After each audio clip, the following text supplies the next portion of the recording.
look at the world in a different way and shout, "Oh, Captain, my Captain." It's Friday, we're live, and it's time for the last leg. Tonight on the show, we remember the comic genius of Robin Williams. Try to make sense of Iraq again. And we're joined on the couch by Hollywood legend Carrie Fisher. On the show that's always perfectly pitched.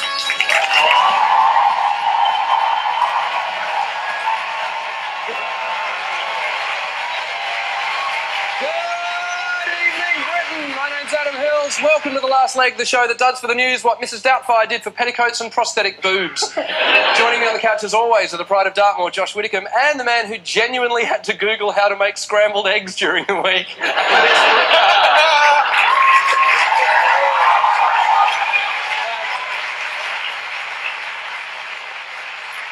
That is not a joke. That is not a joke. No. You genuinely had to Google how to make scrambled eggs this week. The worst part of it is that the first time I made them, I had to Google, and then I just clearly didn't take it in. Because I woke up Saturday morning, I saw it, and I thought, I'll make scrambled eggs. Yeah.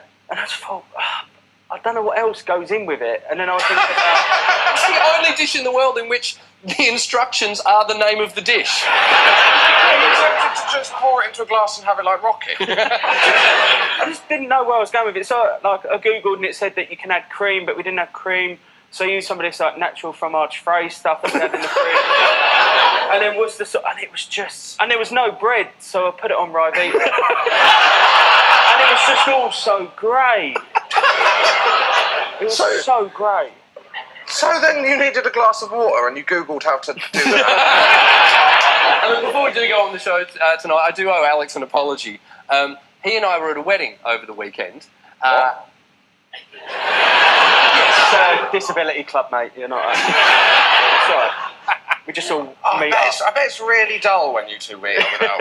It's just you going on and on about your legs at a wedding. All the other people at the table trying to enjoy their food. You go, here's one. Is it okay? Well, here's the thing. Alex and I got up on the dance floor. We busted out a few numbers. Yeah. Guns N' Roses started playing. We were rocking out, and Alex said, "Let's get a photo." Now, after all the advice we've given on this show on what are the right and wrong things to do around people with disabilities, I still managed to do this.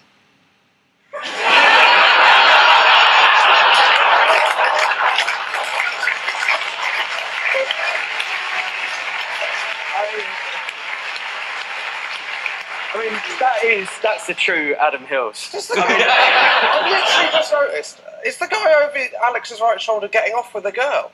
No. Oh yeah, I don't know. I don't think he's getting... Take it down before his wife sees. That's a really weird photo. Alex looks more drunk than anyone has ever been. I'm very sweating, but that's because I had to stretch to put my arm around it. And listen, our apologies should also go to any deaf people watching last week's show, because when Josh said, yes, if you have Ebola, you're not going to go dating, these subtitles appeared. If you have a boner, you're not...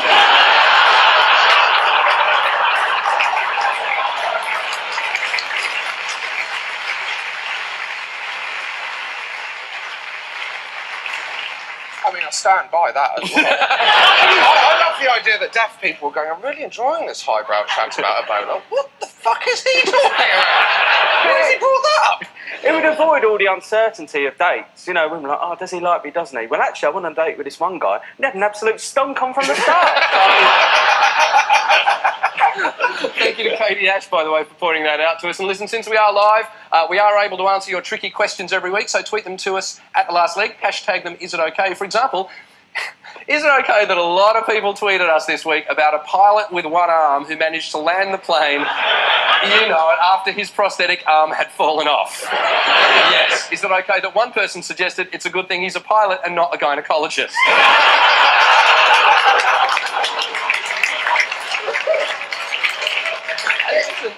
Well, that's the most... Every week we get one of these stories. I know. People are starting to think we're making them up. And well done to our producer, Ben, by the way, because every week on this desk we have props that relate to something that's in the news. And this week, producer Ben managed to get this made up.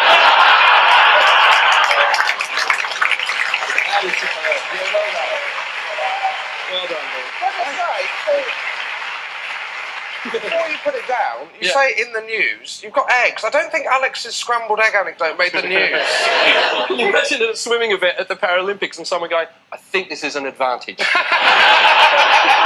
I think just me that's like kind of a little bit worried about that story because you know me, like I'm all for the equal opportunities. Yeah. But there's Yeah. kind of some jobs where ideally I think you need two arms in the game. And it's just like, you know, I was never selected by my school to do the parallel bars and I've made my peace with that. It does worry you. I mean, I don't like people driving with one hand, so that's just... Listen, let's get on with the show. And sadly, the big Is It Okay this week concerned the passing of a comedy legend. As Simon Criddle asked, is it okay I'm really sad about Robin Williams passing when I never knew the man? It's an interesting question. I'm going to open it up to you guys first. Josh? Yeah, of course it is. Because you feel like if you watch someone's films or you watch them on TV, you feel like you know them. And then it's kind of sad when you find out they've got a different life that you didn't know about. Yeah. So it's very easy to be sad. Like I felt very strange when I found out off screen Alex has got two legs. I genuinely do. I think it's okay. It was like you do feel close to someone. It's like when James Gandolfini from The Sopranos died. I was like genuinely gutted, and I don't think that how much you know someone, especially when they're in the public limelight, relates to how upset you can be. It's like I was gutted with what happened to Mufasa in The Lion King. And you know, the other week I went to go and see the musical, and it opened up a load of old wounds. But, you know. Oh my God, he's back alive! Oh no, not again. See, the weird thing for me this week is that Robin Williams was actually my comedy hero. Like, he was, when I was 12, 13, he was the guy I watched and I went, I want to do what he does. I want to play with an audience. I want to do comedy. I just want to riff. And so he was always, his stand-up, I still quote his stand-up at least once a week. Like, honestly, last week, I was changing my baby's nappy and found myself just going into Robin Williams' routine and actually said out loud, this shit is green. What are we feeling here? Algae? Like, it's such a big part of my life. And I actually got to do a gig with him a couple of years ago at Shepherd's Bush. There was a converted men's toilet that was turned into a comedy club. I've played it. You've played it, yeah. Still am, mate. It was the highlight of my life to turn up and see a running order that said Mickey Flanagan, Lenny Henry, Adam Hills, Rob Rouse, and then written on the bottom was just Robin Williams to go on whenever he gets here. And he did. He turned up. He missed my set, but he came in. He was lovely backstage. He did one of the best 20-minute sets I've ever seen. And just, I then went and saw his live show. He really, all I wanted to do was meet him again because I just had this dream I would one day say, hey, Robin, I don't know if you remember me. We worked together in a toilet in Shepherd's Bush. All I wanted. And, you know, I know a lot of people who are inspired by him. I know a lot of people who had met him. And I even know one or two people that were close friends with him. And I think it's fair to say that we're all kind of grieving in our own different ways this week. And for me, I watched Robin Williams clips. I just went on YouTube and I watched clip after clip. And then I found one that I really remembered. I've still got it on video and I haven't seen it for years. And it really summed up my childhood obsession with Robin Williams. And I found it. I'm going to play it for you. This was from a satellite interview he did for an Australian TV show in which he suddenly stopped being able to hear the interviewer, like the link just dropped out. And then he just kept going. It was the most amazing thing I've ever seen. And as someone learning to be a journalist who also wanted to be a comedian, I learnt about both just from this clip. With the television. Help me turn television. I can't hear you, but television. Why are you filmmaking? They meant television. You know, Hollywood for me. People say, California, but I don't know. So, hi, I'm Eddie. Nice to be here. The Italian lady. Uh-oh, turkey's done. Silam, I can't hear you. Now, this is how the world is to Dan Quayle. Everything coming across. I can't hear a thing. Robin, are you hearing me yet? Yes, now. Yes, no, I can hear you now. Me. Yes, it's a miracle. You believe in the power. Touch the TV.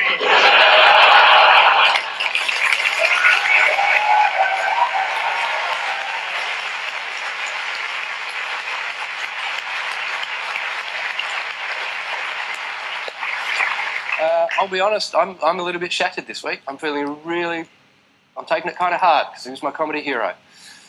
And I think the only thing we can do is really just keep remembering it. And so that's what I'd like you to do tonight. Tweet in with your favourite Robin Williams memories. That's tonight's poll. Tweet us at The Last Leg, #RobinMemories, and we'll read them out throughout the show.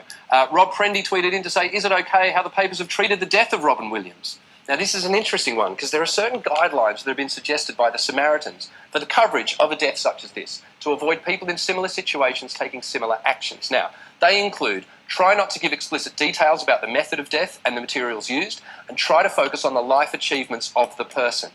Now, these guidelines were resent to every news outlet as soon as the news of Robin Williams' death became known this week, and it's fair to say a couple of British tabloids completely ignored those guidelines, which is a dangerous and childish thing to do.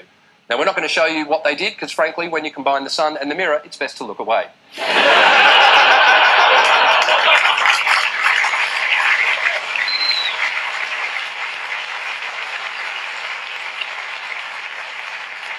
Here's a Hollywood guideline, though. If you're going to show a clip from an actor who has passed away, make sure it's actually from one of their films and not a homemade version some dude has uploaded to YouTube.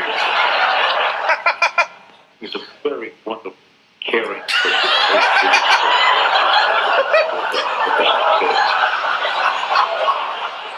That's not even Mrs. Doubtfire! That's a guy! That's a guy! That's It's like Mary Berry.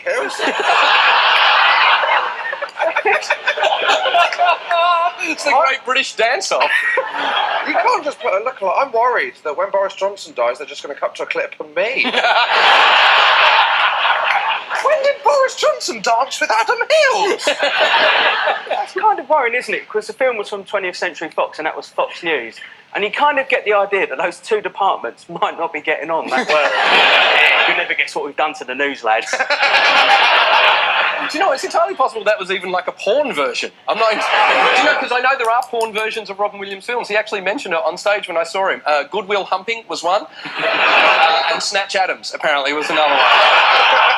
One BBC journalist this week was criticised for tweeting a jihadist in Iraq to ask his opinion on the Robin Williams film Jumanji, until it was revealed that more than one jihadist had expressed their sadness at the star's death, with one even using the hashtag Jumanjihadi. This isn't a joke. There are people in a war zone in Iraq tweeting about Robin Williams. Who has time to tweet in a war zone? I like the idea of a jihadist being a Robin Williams fan and like getting on to hijack a plane, but then Flubber is available. And I'll go, I'll watch this for an hour and a half and then we'll do the hijack. Tell you what, if I was in Iraq and about to be beheaded, I'd give it a shot. I'd look up and go, Nanu, Nanu. Shazbat. Okay, your move, Chief. It's incredible, the idea of them tweeting. I mean, that would take on the next war very differently. It's like, so what did you do to the infidels? Oh, we just trolled them. For a couple of I can't imagine that in World War I. Jerry's coming closer. Have to go over the top. Might not make it home in time for Christmas. Hashtag foot rot.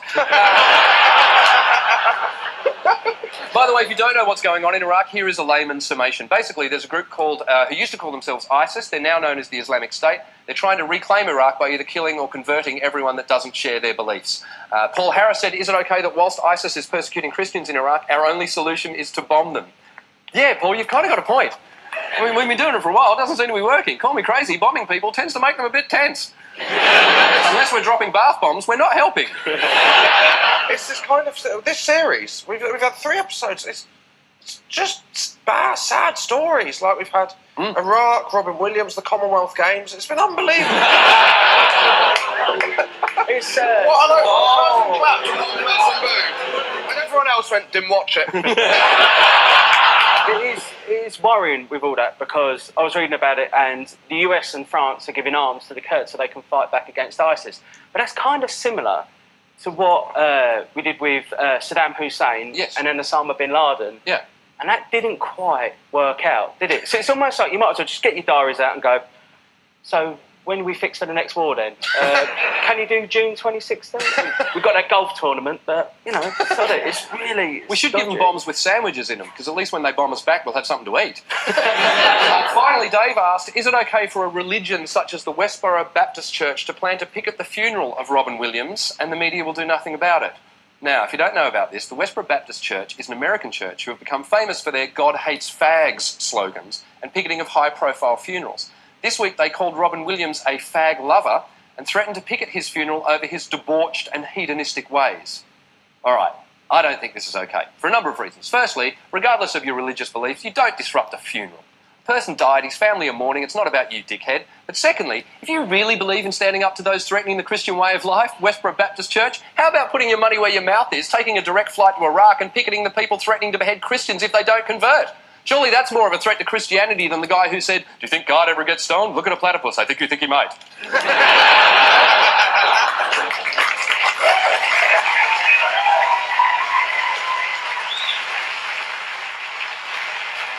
And I know there are members of the Westboro Baptist Church who'd say, well, the Iraqi Christians aren't real Christians because they're not extreme enough. They're willing to have their heads chopped off rather than convert. That's pretty frickin' extreme. I will personally pay for every member of the Westboro Baptist Church to fly to Iraq right now. I'll even fly you first class and pay the carbon offset. Because I reckon one of two things will happen. Either you'll die while defending your beliefs and you'll be carried away to heaven in a gold chariot to sit at the right hand of God for all eternity. Or if I'm right, and I'm willing to bet a dozen first-class flights that I am, God will be standing at the pearly gates alongside a 5'8" hairy American comedian dressed as a middle-aged Scottish nanny saying, "Hello!"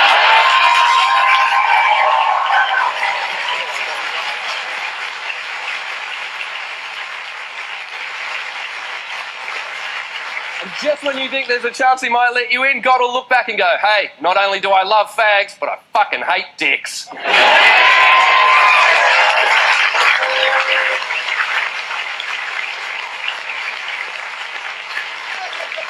on that note, let's bring out tonight's guest.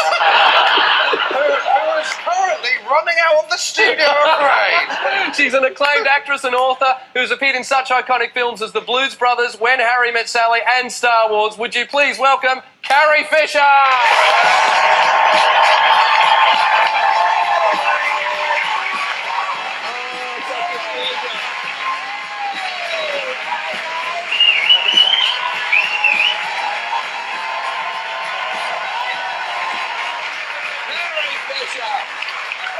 Welcome to the show. We're so Thank happy you. to have you here. It's and listen, great.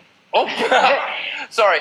Look, I know it's been a tough week, and I know you were friends with Robin Williams. Mm-hmm. How are you going this week? Well, he was one of the loveliest people you could ever know, and it's hard because there's so much talk about it, and it just brings up everything with everyone. But I think the best takeaway you can have is that he was a lovely guy, and maybe also that people are being more open about talking about depression and things like that. Well, and remembering him in such a lovely light, we had a tweet from Clary Led who said, "Is it okay that I'd quite like the media to stop talking about Robin Williams' death and start celebrating his life?" Right. Because Yeah. that's why we're asking people again. And remember, you can tweet us in your favourite memories of Robin Williams. And look, it might be a movie, it might be a quote, it might be the time you met him. # Robin Memories tonight. If you had a favourite memory of him, what would it be?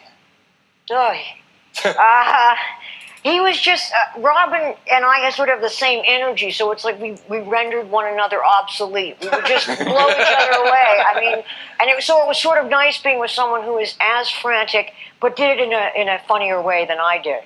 Right. So I could relax when I was around him. I worked on Hook. I did some rewriting on that. Yeah. So they used to put us in a room and just have us improvise, him being whatever that character was. And me being Tinkerbell, or maybe he was Tinkerbell. I get it confused. But it was awesome to do that. So I just remember, days of improvising with Robin.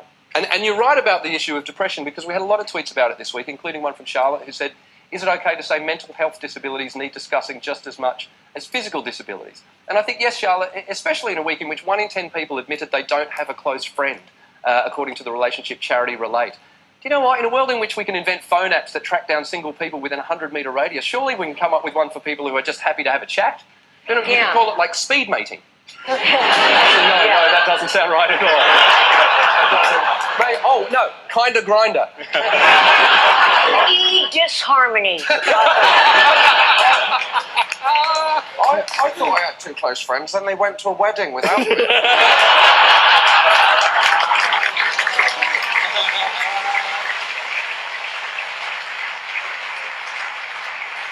Always getting.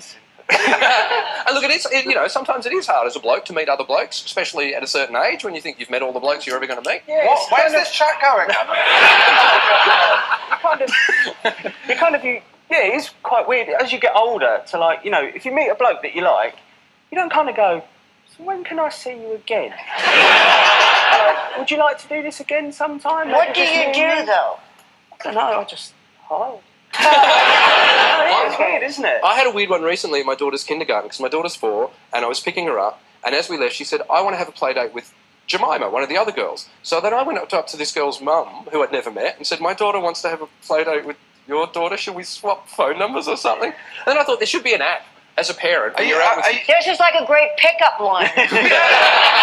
Just take it for granted that they've got a kid. You could go up to anyone and say, my daughter wants to have a play date. You could have an app that tells you if there are people nearby, Yes. kids that want to have a play They date. could wear like a beep thing that you could identify them all over town. You could call it Tindergarten. This could work, people.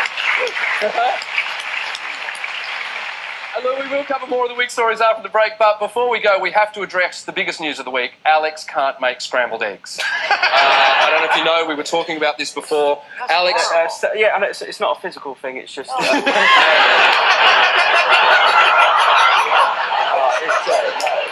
I know, it's pretty sad. What are you doing about it, though? They have medication. Well, here's what I'm going to do about it, Carrie. I'm going to set Alex a challenge. You have until the end of the next ad break to make scrambled eggs in the studio. I've got a portable kitchen. We're going to bring it out. Yeah. Also, we've got...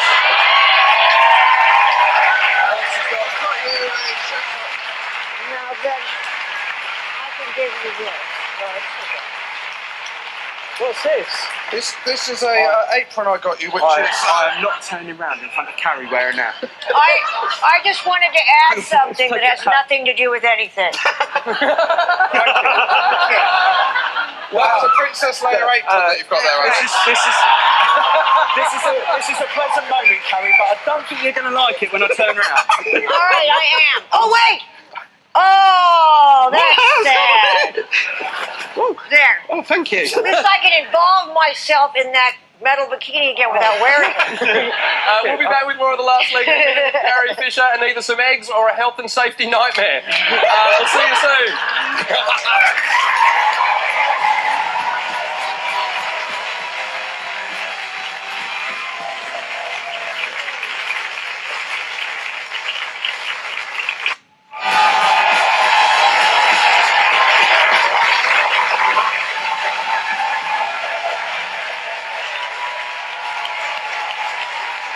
Welcome back to the last leg where we are still joined by Carrie Fisher. During the break, Alex Brooker attempted to make some scrambled eggs. Here's what you missed.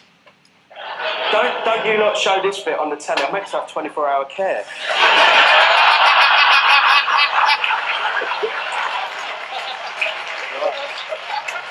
How good is this?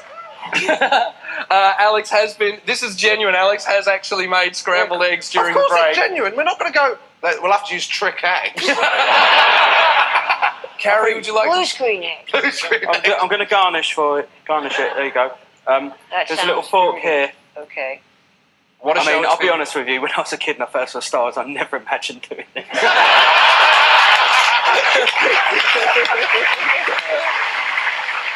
I'll come and sit next to you. What did you imagine?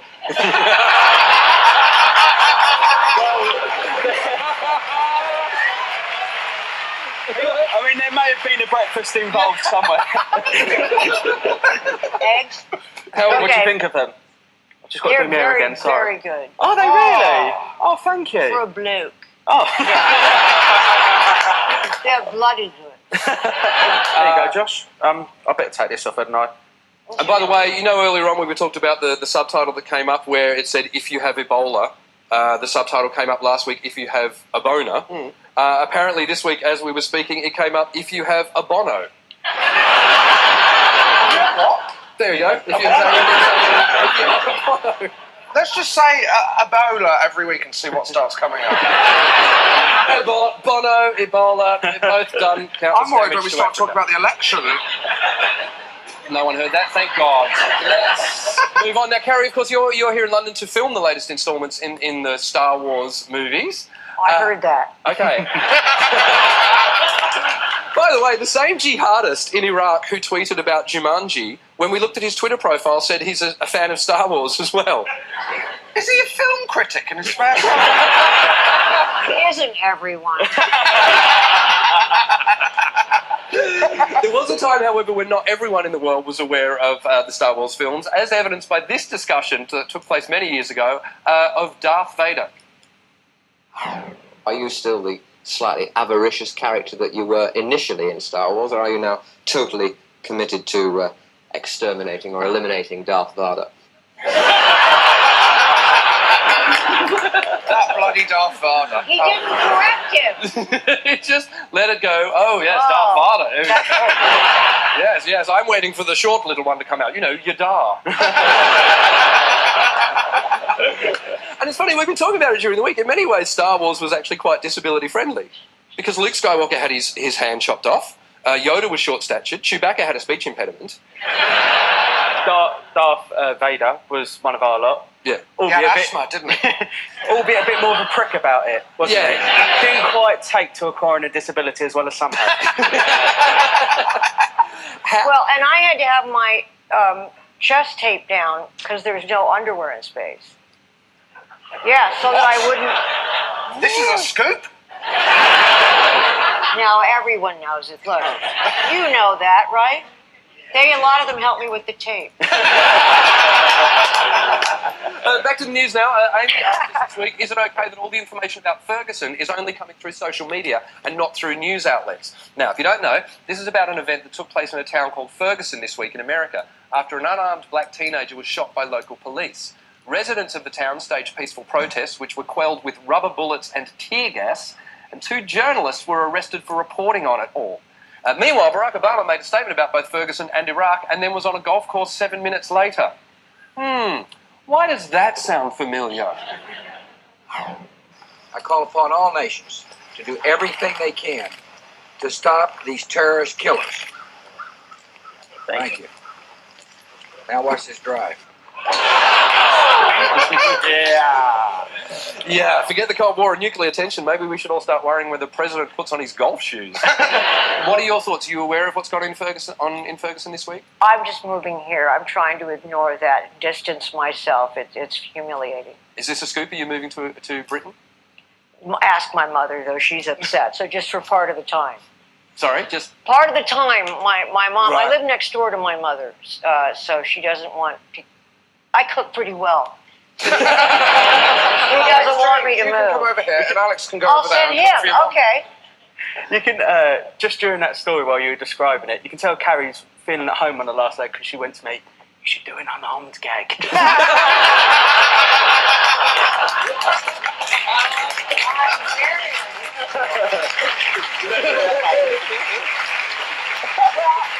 So you can make manic depressive jokes.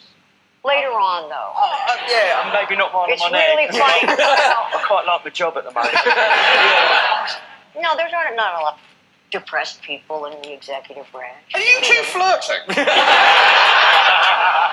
We don't know. And listen, in a week of gloom and doom, there was a ray of sunshine in Edinburgh Zoo when it was announced that Tian Tian the panda was pregnant. Well, they're pretty sure she's pregnant. She was at a party in Glasgow last weekend and spent the entire night drinking mineral water. It's difficult to tell because it's very difficult to get her to piss on the stick. Like, there's a big thing, isn't there, always about pandas getting pregnant, and it's because they don't reproduce. But I just look at it and I think, if everyone just stopped watching them while they were doing it, I'm a lights off man at best. Are you saying this for Carrie's benefit? No.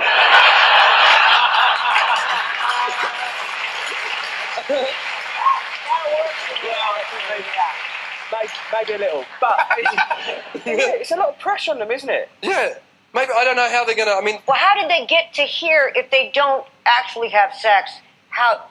It was artificial insemination. From Roman times. Oh, you mean originally? Original sex. Oh, my the God. original Adam and Eve kind of panda doggy style thing. Can you cover the ears of that panda? Yeah. I think technically the way it's happening now, there's like 15 people watching them through a window, so it's dogging style.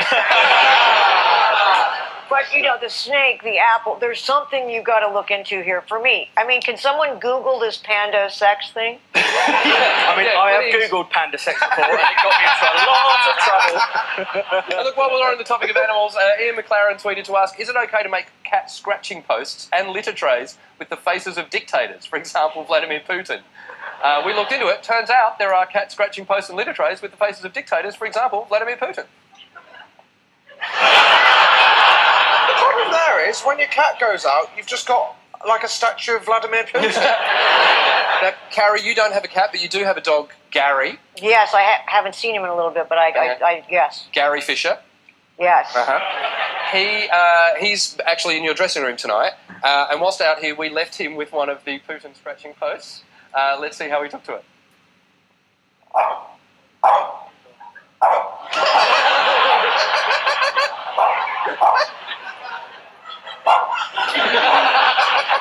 We'll be back with more of The Last Leg as Josh looks at the last 7 days, and we'll keep seeing how Gary's getting on with Putin. See you soon!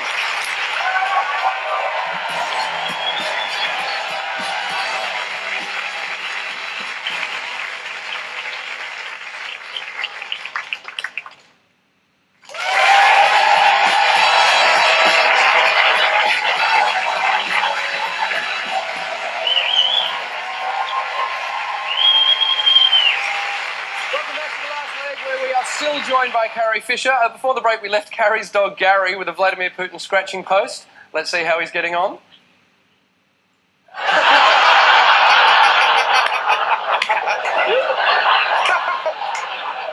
Well, if that... I'm so sorry. I know, it's bad. It's bad. Josh has been taking a look at the quirkier events of the last 7 days. Josh, what have you come up with? I've got a good one for you, Adam. Adam almost called you Alex. Yep. It's because of the sexual tension next to me. I'm feeling really...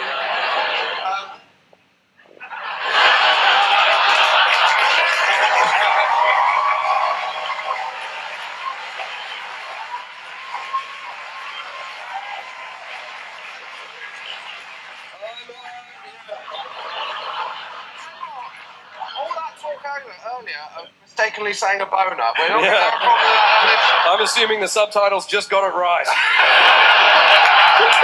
I'm so glad I put deodorant on. Me too. Josh, no. Oh, he's still doing this? Okay. No, it's good though. No, do you know what? Throw it out. I just want to see how far this goes.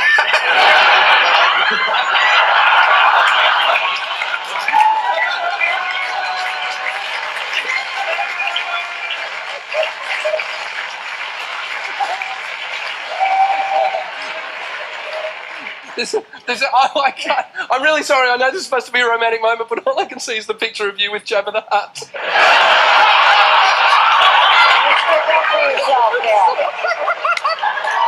I'm so sorry. That's not nice. I'm so... Now I've gone over the Now, line. and you can't have a cigarette after our business. Just got time. You arsehole. Just got time to check in on your Is It Okays. Ben Summer says, is it okay that I sometimes like to call your show The Pirate Show? It depends if he's getting it sold on a DVD. Caroline Ford said, is it okay to wonder if I'll ever see a Top of the Pops repeat ever again? I'm not going to comment on that. No one's going to comment on that.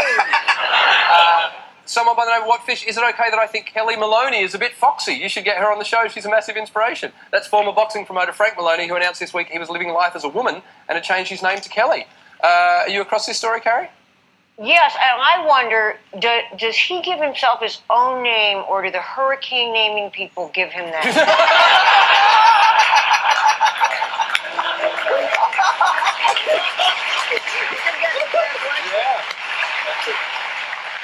All right, here quickly are your Robin Williams memories. Georgia said, tweeted in a quote of his, never fight with an ugly person, they've got nothing to lose. Sarah said, you can age people by the names of their childhood goldfish. Mine were called Mork and Mindy. Paul D. Let's see, Jackie Pierce, Robin Williams doing an impression of Donald Duck getting a blowjob. And Paul D said, my favourite joke of Robin Williams, men were given a brain and a penis, but unfortunately only enough blood supply for one of them at a time.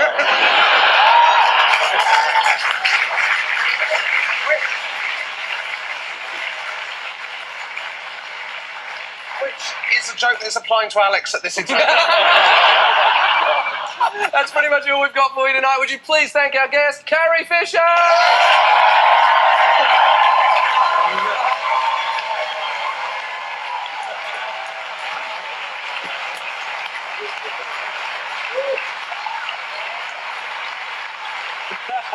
And my co-host, Josh Widdicombe! Whoa! And Alex Brooker! Wow! Watch and learn, you. Watch and learn. That's how you do it. For some reason, I've got a feeling you're going to need this as well. No, that's okay. Unfortunately, both Josh and Alex... Whoa! You made me nervous now. What about me? Don't that happen to you? I know, I figured you were the one that would do that. Unfortunately, both Alex and Josh have to leave the set to get changed for the final number. Because they got the cola on him. Okay. Next week, we'll be joined by the star of Harry Potter and the new film What If, Daniel Radcliffe, is in the studio. And listen, good luck to Richard Whitehead and everyone competing at the Swansea IPC Athletics European Championships next week. Do head down there and give them your support. Tonight, though, look, we've been so honoured to have Carrie Fisher with us. It's meant so much to us. And we'd like to end the show, with your permission, with an homage to one of your most iconic film roles. Are you okay with that? I'm okay with it. All right, thanks for watching The Last Leg. My name's Adam Hills. See you next week, if I can get this right, for the next leg.